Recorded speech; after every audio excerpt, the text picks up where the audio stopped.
Mais on est très touché. Mais puisque tu as pris la parole, tu vas la garder et commenter ton mémoire, puisque j'affiche la diapo de ton mémoire. En attendant aussi, ça souligne le caractère essentiel d'avoir une plateforme d'exploration complète, c'est-à-dire l'échographie Doppler, l'exploration neurologique. Absolument. Alors, ça, c'est un sujet imposé par l'auteur lui-même, puisqu'il en a eu l'idée et il l'a voulu. Et donc, on a été enchanté qu'il choisisse ce thème parce que l'association de l'apnée du sommeil et de la dysfonction érectile est maintenant quelque chose d'établi. Il y a pas mal de publications là-dessus. Et par contre, pour ceux qui connaissent mal notre centre ou qui commencent à l'approcher, on est passionné, nous, par la dysfonction endothéliale depuis longtemps.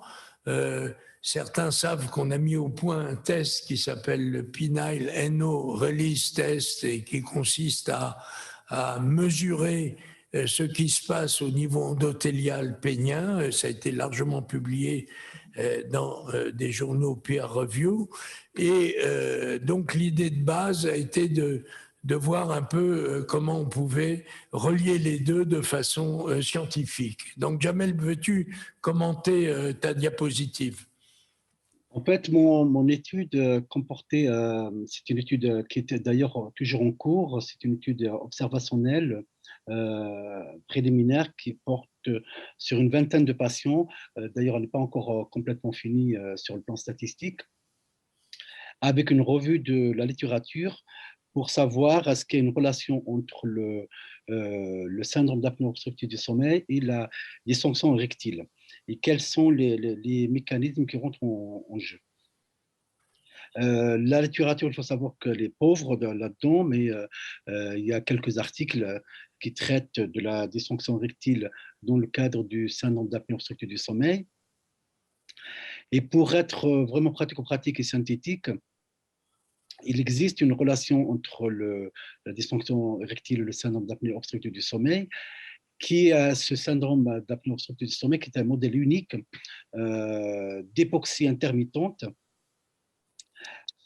comme au cours de la nuit, chez le patient qui a un syndrome d'apnée obstructive du sommeil, il présente une fragmentation de son sommeil avec des hypoxies intermittentes, entraînant une inflammation, une augmentation du stress oxydatif, ainsi qu'une action sur une dysfonction endothéliale, entraînant une diminution du NO.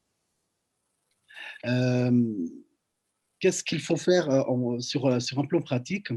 Je pense que tout patient, tout médecin prenant en charge les patients qui, pour dysfonction érectile, devrait leur poser la question sur leur sommeil.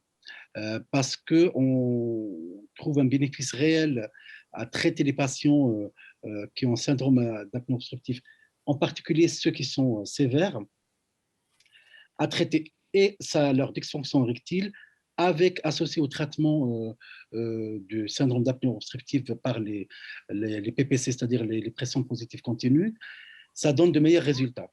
Donc, c'est pour ça que j'encourage tous mes collègues à poser cette question et à diriger, au moindre doute, à diriger les patients vers un médecin spécialiste du sommeil.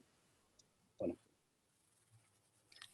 L'étude, elle est toujours en cours, mais je vous tiendrai au courant par le biais de M. Virag des résultats statistiques finaux. Est-ce que tu as déjà une idée? Est-ce que tu as fait tu as pu faire un certain nombre de PNOR à ces malades ou... Oui, tout à fait, absolument. Absolument. Alors, le PNOR,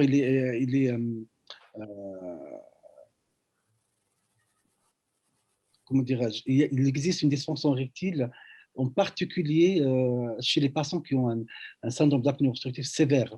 Ceux qui ont un syndrome d'apnée léger, je n'ai pas trouvé beaucoup en fait. Très bien. Bah, écoute, on attend avec impatience les résultats. En tout cas, bravo, parce que c'est un travail, là encore, qui est complètement original et qui va trouver sa place dans la littérature, sûrement, hein, sûrement. C'est extrêmement important. Et bon, c'est toi, Ronald, qui a créé la thématique en montrant la corrélation entre dysfonction érectile et facteurs de risque cardiovasculaire initialement. Donc c'est une veine qui est majeure parce que c'est vraiment potentiellement un renouveau de la médecine cardiovasculaire. L'érection est un facteur intégré qui intègre, donc pardon, je m'exprime mal, mais qui intègre un ensemble de paramètres, et il est vraiment la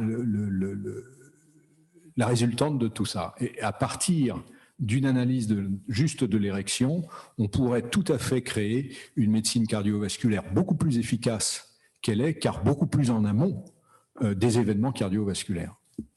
Absolument. Jamel, c'est une super idée. Et depuis, moi, je suis très, très sensible à la recherche de syndrome d'apnée du sommeil. Et nous avons un cas d'un patient jeune chez qui on a découvert une apnée du sommeil et qui se trouve appareillé avec une amélioration de ses érections. Donc, c'est un type jeune, hein, on n'aurait jamais pensé à une apnée du sommeil.